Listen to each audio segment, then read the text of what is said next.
নিজেদের ওয়ানডে ইতিহাসের দ্বিতীয় বড় জয় তুলে নিল বাংলাদেশ জাতীয় ক্রিকেট দল। ওয়েস্ট ইন্ডিজকে 179 রানের বিশাল ব্যবধানে হারিয়ে 3 ম্যাচ সিরিজও 2-1 ব্যবধানে নিজেদের করে নিল মেহেদী হাসান মিরাজের দল।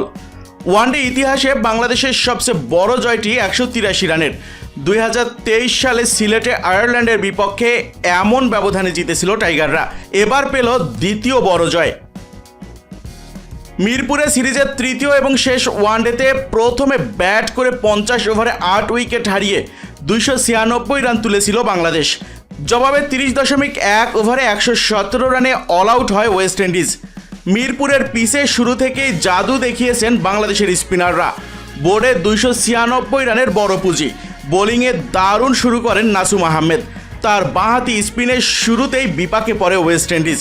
35 রানেই হারায় 3 উইকেট, সবকয়টি উইকেটেই নাসুমের। এরপর বল ঘুরিয়েছেন রিশাদ হোসেন, তানভীর ইসলামরা। ক্যারিবীয় ইনিংসের পঞ্চম ওভারে আঘাত হানেন নাসুম আহমেদ। 15 রান করা অ্যালিক অ্যাথানেসকে এলবিডব্লিউর ফাঁদে ফেলেন এই বাঁহাতি স্পিনার। নিজের পরের 2 ওভারে আরও 2টি উইকেট নাসুমের। 0 রান করা একিম আগস্টে এলবিডব্লিউ আর 18 রান করা ব্রেন্ডন কিং হন বোল্ড। 35 রানে 3 উইকেট হারায় ওয়েস্ট ইন্ডিজ। এরপর তানভীর ইসলাম ফেরান ক্যারিবীয় ব্যাটিংয়ের স্তম্ভ শাই হোপকে। টার্নের বিপক্ষে স্লগ সুইপ খেলতে গিয়ে ব্যাকওয়ার্ড পয়েন্টে ক্যাচ দেন 4 রান করা শাই হোপ। 19তম ওভারে জোড়া আঘাত হানেন রিশাদ হোসেন। 12 রান করা শেরফানের রাদারফোর্ডকে শর্ট মিড উইকেটে আর রস্টন চেজকে ঘূর্ণিতে মিড অনেক ক্যাচ বানান এই লেগি। 63 রানে 6 উইকেট হারিয়ে ম্যাচ থেকে ছিটকে পড়ে ওয়েস্ট ইন্ডিজ। এরপর 43 বলে 15 রান করা ক্যাসি কার্টিকে তানভীর তুলে নিলে শেষ ভরসাও শেষ হয়ে যায় ক্যারিবীয়দের। শেষ দিকে আকিল হোসেন 15 বলে 27 রানের ঝড়ে পরাজয়ের ব্যবধান কিছুটা কমিয়েছেন। 30.1 ওভারে 117 রানে অল আউট হয় ওয়েস্ট ইন্ডিজ। নাসুম আহমেদ মাত্র 11 রান দিয়ে নেন 3টি উইকেট। রিশাদ হোসেন 3 উইকেট পান 54 রানের বিনিময়ে। এছাড়া 2টি করে উইকেট পান মেহেদী হাসান মিরাজ আর তানভীর ইসলাম। এর আগে হাতে ছিল 8 উইকেট। সেই জায়গা থেকে শেষ 78 বলে আর মোটে 77 রান নিতে পারল বাংলাদেশ। স্লগ ওভারে সুবিধা করতে না পারায় 2 ওপেনারের দেশের দ্বিতীয় সেরা জুটির পরও 8 উইকেটে 296 রানে থামে বাংলাদেশ।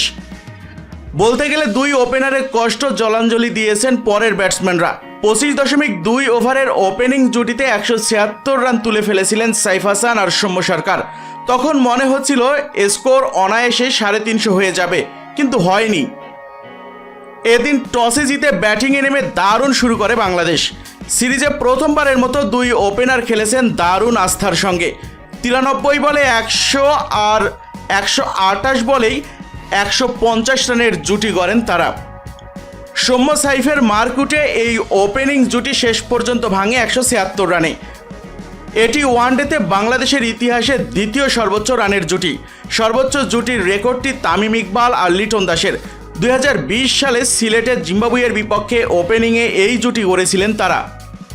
সৌম্য আর সাইফ হাসান পিছনে ফেলেছেন শাহরিয়ার নাফিজ এবং মেহরাব হোসেন জুনিয়রের 1999 সালে ঢাকায় জিম্বাবুয়ের বিপক্ষে গড়া 170 রানের জুটির রেকর্ড।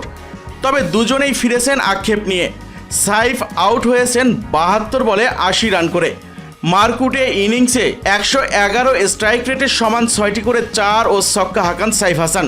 রস্টন চেজের বলে ছক্কা হাঁকাতে গিয়ে বল আকাশে তুলে দিয়ে নিজের দোষেই ফেরেন এই ডানহাতি ব্যাটসম্যান। সৌম্য গিয়েছিলেন সেঞ্চুরির আরও কাছে। ব্যক্তিগত 91 রানে আকিল হোসেনকে বড় শট খেলতে গিয়ে ক্যাচ দিয়েছেন তিনি। মাত্র 9 রানের জন্য সেঞ্চুরি মিস করেন সৌম্য সরকার। 86 বলের ইনিংসে 7টি 4 এবং 4টি ছক্কা হাঁকান এই ওপেনার। 2 ওপেনার ফেরার পর রানের গতি কমে আসে বাংলাদেশের। বিশেষ করে তাওহিদ হৃদয় খেলেছেন খুবই ধীর গতিতে। একটা সময় অবশ্য মারকুটে হতে যান, একটি বাউন্ডারিও হাঁকান, কিন্তু 1 বল পরেই স্লগ সুইপে ছক্কা মারতে গিয়ে ক্যাচ হন। 44 বলে মাত্র 2 বাউন্ডারিতে 28 রান করেন তাওহিদ হৃদয়। শান্ত খুব ভালো খেলেছিলেন বলা যাবে না। বার কয়েক ক্যাচ আর স্ট্যাম্পিং মিস করে ক্যারিবীয়রা। তবে যে বলটি মিস করার কথা সেটি আর মিস করেননি। অ্যালিক অ্যাথানেজের বলে শট খেললে বল আকাশে উঠে যায়। অ্যাথানেস নিজেই অনেকটা দৌড়ে গিয়ে দুর্দান্ত এক ক্যাচ নেন।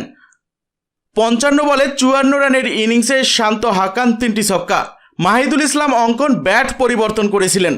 পরের বলেই তিনি বোল্ড হন আকিল হোসেনের বলে। 10 বল খেলে করেন মাত্র 6 রান। রিশাদ হোসেনও প্রমোশন পেয়ে সুবিধা করতে পারেননি। 6 বলে 3 রান করে ফিরতে হয় তাকে। পারেননি 1 রান করা নাসুম আহমেদও। 9 রানের মধ্যে 4 উইকেট হারায় বাংলাদেশ। এরপর মেহেদী হাসান মিরাজের বল সমান 17 আর নুরুল হাসান সোহানের 8 বলে একটি করে 4 ছক্কায় 16 রানের উপর ভর করে 300-র কাছাকাছি গেছে বাংলাদেশ।